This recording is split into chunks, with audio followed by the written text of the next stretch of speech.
Ulikuwa ni mwaka ambao Chovya Chovya ilimaliza buyu la asali na tena kupelekea gogo kumalizika kwa bandu. Kutoka kwenye rafiki aliyofaa kwa dhiki mpaka kuwa sio rafiki tena, lakini kiza kilipoisha shavu lilikataa kushikwa na tama tena. Hii ni story ya kwake Matilda pamoja na Hima. Hii ni story ya binti Matilda ambalo hilo sio jina lake halisi.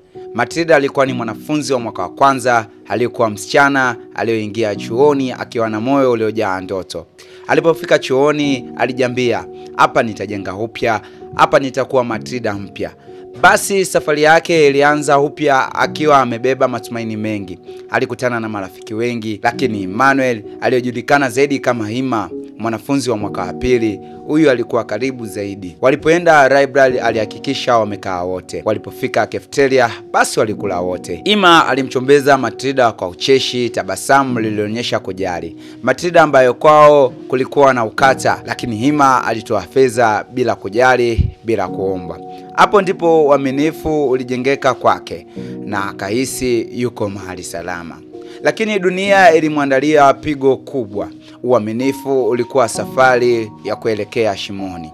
Ilikuwa ni siku isiyo na jina, siku ambayo Matilda kamwe angependa kuiandika tena akilini mwake. Siku ambayo Hima alimtumia ujumbe mfupi. Matilda akiwa ni mtu mwenye moyo wa huruma kupita kiwango, aliamini bila shaka, bila hofu, alijua rafiki yake yupo kwenye maumivu.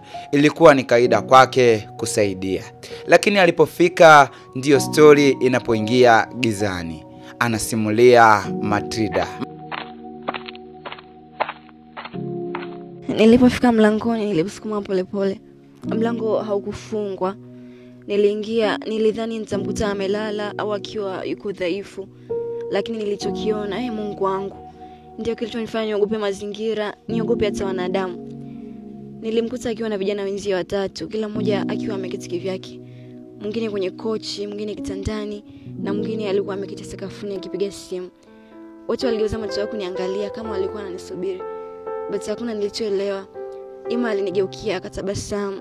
Hakika ile tabasamu alikuwa ile nililozoea. Aliniambia nakushukuru kwa kuja. Nateseka sana. Aliposimama hakuwa hata na alama ya kuonyesha kuwa alikuwa ni mtu mgonjwa. Alichonifanyia, siwezi kukisahau. Siwezi kukisema hadharani, lakini kilivunja kila kilicho ndani yangu, kila ambacho kiliendelea kwenye mitandao ya kijamii.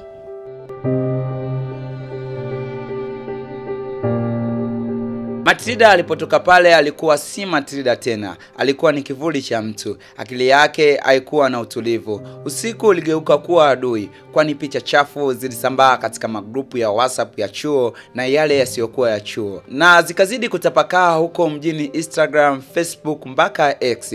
Hofu ilitanda moyoni, ubongo ulijawa na maswali yasiyo na majibu. Kujiua kulitawala kichwani mwake, lakini rafiki yake Farida ambaye aliona kinachoendelea katika mitandao, basi alijitahidi kuwa karibu yake kila wakati na kumpatia maneno ya busara ambayo yalimjenga upya Matilda.